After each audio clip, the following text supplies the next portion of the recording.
அடுத்து இன்றைய தினம் மற்றும் ஒரு முக்கியமான தகவல், இந்த மின்சார கட்டணம் தொடர்பான அறிவிப்பு இன்று வெளியாகும் என்பதான ஒரு செய்தி இருக்கிறது. தினக்குரல் பத்திரிகையில் மின்சார கட்டணம் அதிகரிக்குமா இன்று அறிவிப்பு என்பதாக அந்த செய்தி இடம்பிடிக்கிறது. மின்சார கட்டண திருத்தம் குறித்த இறுதி முடிவை இன்று செவ்வாய்க்கிழமை அறிவிப்பதாக பொது பயன்பாடு ஆணைக்குழு தெரிவிக்கின்றது.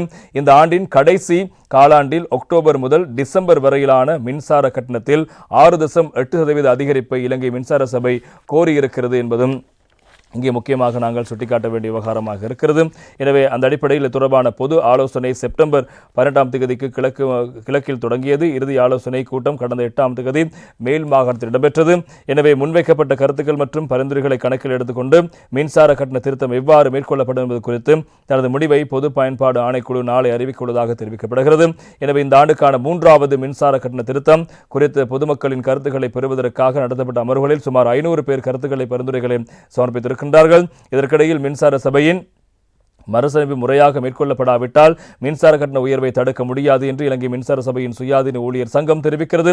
மின்சார சபையின் மறுசீரமைப்பு தொடர்பாக தனது சங்கம் ஏற்கனவே சட்ட நடவடிக்கை எடுத்திருப்பதாக இலங்கை மின்சார சபையின் சுயாதீன ஊழியர் சங்கத்தின் பொதுச் செயலாளர் பிரபாத் பிரியந்தா தெரிவித்திருக்கின்ற விடயங்களும் முக்கியமாக இருப்பதை காணலாம். எனவே நேற்றைய தினம் இலங்கை மின்சார சபையினுடைய தொழிற்சங்கங்கள் மின்சாரத்துறை அமைச்சரை சந்தித்து பல்வேறு விடயங்களை பற்றி கலந்துரையாடினார்கள். குறிப்பாக அவர்கள் இப்போது பல பிரச்சனைகளை முன்வைத்து சட்டப்படி வேலை செய்யும் தொழிற்சங்க நடவடிக்கையை முன்னெடுத்து வருகிறார்கள்.